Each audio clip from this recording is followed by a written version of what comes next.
Welcome to Azure NAT Gateway. Welcome, everyone. Today, we're exploring Azure NAT Gateway, one of Azure's most powerful networking components for managing outbound connectivity. NAT Gateway is a fully managed service that provides outbound internet connectivity for resources in private subnets.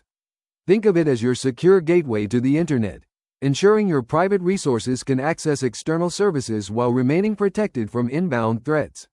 Throughout this presentation, we'll explore real-world use cases, review detailed implementation steps, and understand the architecture through visual diagrams. By the end, you'll have the knowledge to implement NAT Gateway in your own Azure environments. I put together frequent videos covering AWS, Azure, and GCP networking and security. Please subscribe to the channel if interested. Understanding NAT Gateway use cases. Let me walk you through the key scenarios where NAT Gateway becomes essential. I've worked with numerous organizations, and these 4 use cases come up repeatedly. First, outbound internet connectivity for private subnets. This is the most common scenario. Your VMs need to download updates, access APIs, or communicate with external services, but you don't want them directly exposed to the internet. Second, consistent outbound IP addresses. Many external services require IP whitelisting. Without NAT Gateway, your outbound IPs can change, breaking these integrations. Third, high-scale outbound connections. Some applications need thousands of concurrent connections. NAT Gateway can handle this with ease. Finally, microservices and container workloads in AKS often need simplified outbound connectivity without managing individual public IPs. NAT Gateway Architecture Deep Dive.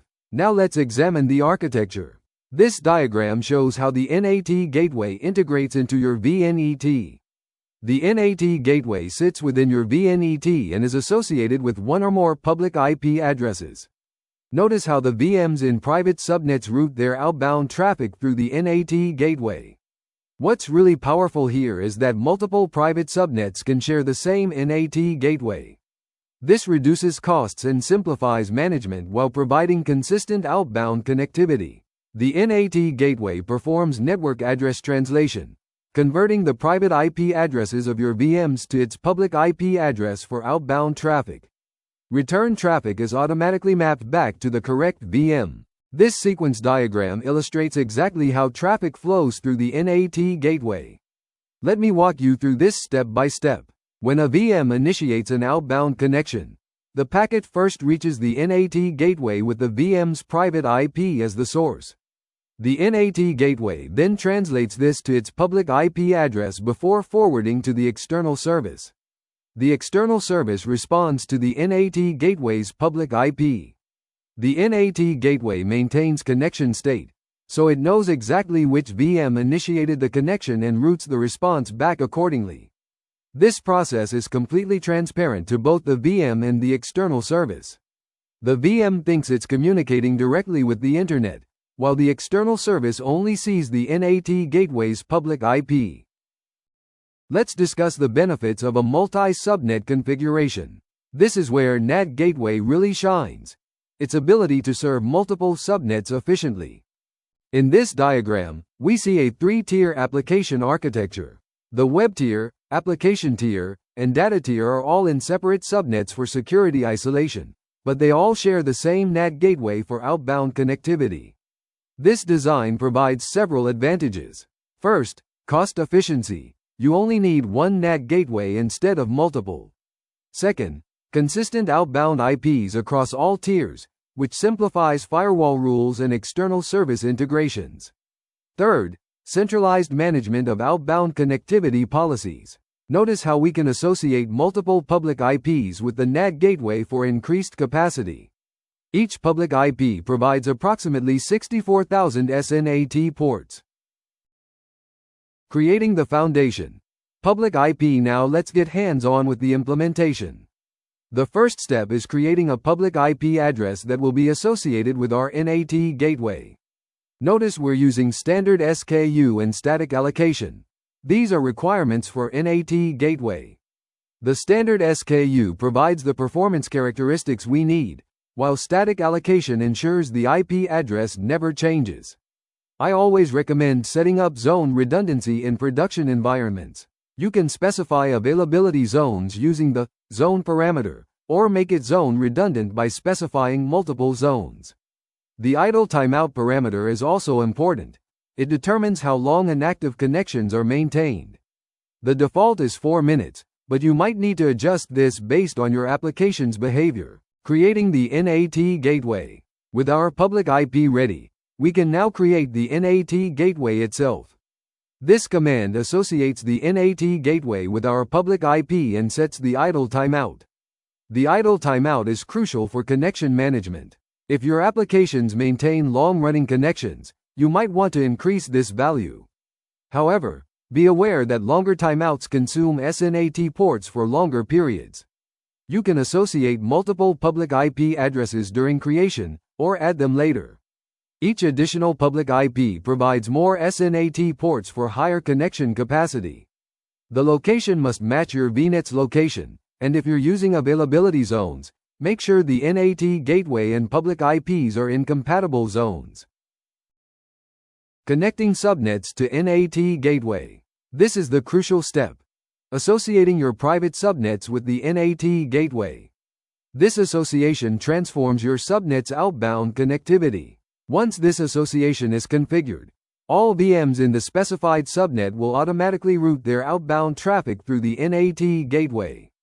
No changes are needed on the VMs themselves. Remember, a subnet can only be associated with one NAT gateway at a time, but one NAT gateway can serve multiple subnets. This is perfect for multi-tier architectures. The association updates the subnet's route table behind the scenes.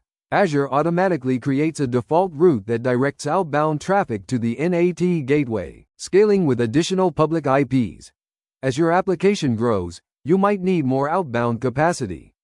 This is where additional public IP addresses come in.